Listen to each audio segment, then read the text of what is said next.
परिचय अहिल्या से कराते हैं तो उनके जीवन वृत्तांत से उन्हें अवगत कराते हैं और मिथिला की ओर चल पड़ते हैं। तीनों मिथिला पहुंच जाते हैं। राजा जनक उनका स्वागत करते हैं। सीता स्वयंवर की तैयारियां हो चुकी हैं।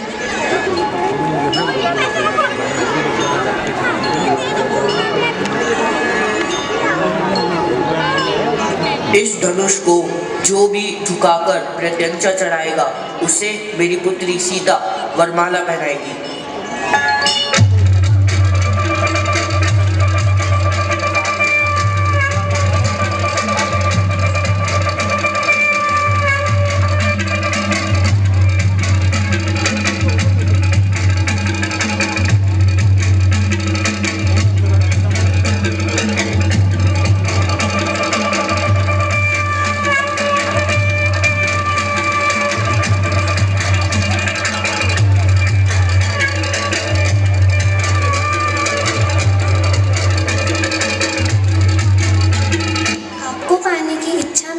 कुंदन देश का राजा धनुष उठा न सका और अपनी कमर तुड़वाकर चला गया। जब कई राजा एक साथ मिलकर धनुष उठाने की कोशिश करते हैं तब राजा जनक क्रोधित हो जाते हैं और कहते हैं, बस अब और अधिक अपमान मत करो। बड़े बड़े देशों व राज्यों के राजा इस स्वयंवर में आए हैं, परंतु सच्चा वीर तो एक भी नहीं निकला। अगर मुझे पता होता तो मैं ऐसा प्रण ठान कर अपनी जग हसाई न कराता। आज मेरी निराशा का कोई अंत नहीं।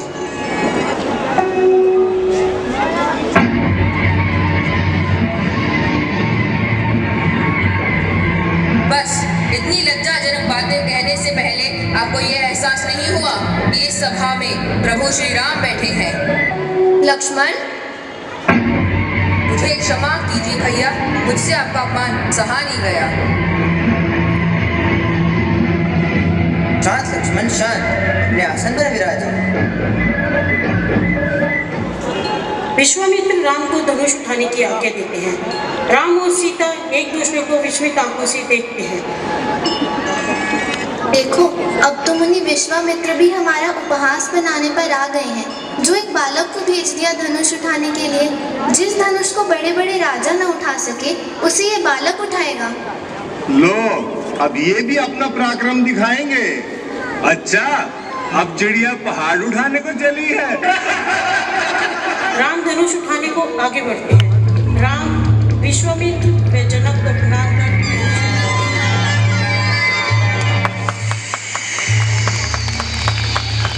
राम एक ही प्रयास में धनुष उठाकर उसको प्रत्यंचा चढ़ाने को होते हैं। अचानक वह धनुष महाराज जनक प्रसन्न होते हैं। सीता के मुख पर भी मुस्कान आ जाती है। जा बेटी, वरमाला पहना दे।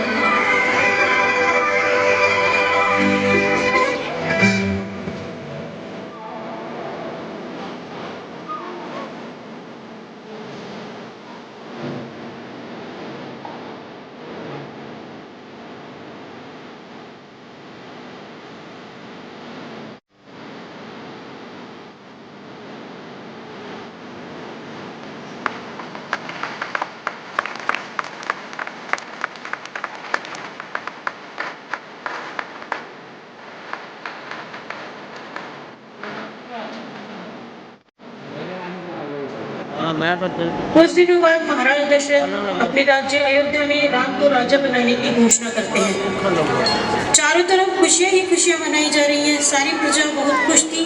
तीनों रानियां भी बहुत खुश थी। चारों तरफ खुशी व उत्साह का वातावरण था।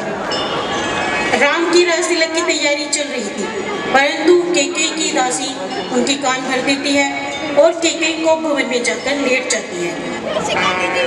कैकेयी उदास होकर जमीन पर लेटी है। दशरथ आते हैं। महारानी कैकेयी, तुम्हारी इस अवस्था का क्या कारण है? महाराज, आपको वह दिन स्मरण है जब आपने मुझे 2 वरदान दिए थे। आज उन दोनों वरदान को पूर्ण करने का समय आ गया है। पहला वरदान, राजगद्दी मेरे पुत्र भरत को मिले, राम को मिले। क्या भरत को? हाँ, भरत को। और दूसरा वरदान, राम को 14 वर्ष के लिए वनवास। क्या राम को 14 वर्ष का वनवास?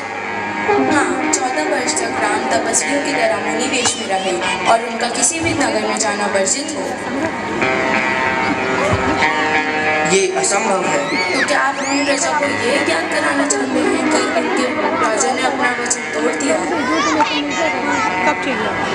यह सुनकर महाराज दशरथ निःशब्द और सन्न हो जाते हैं और बहुत दुखी होते हैं और उनके हृदय को बहुत बड़ा आघात लगता है। पिता की आज्ञा अनुसार राम वन को चले जाते हैं। उनके साथ में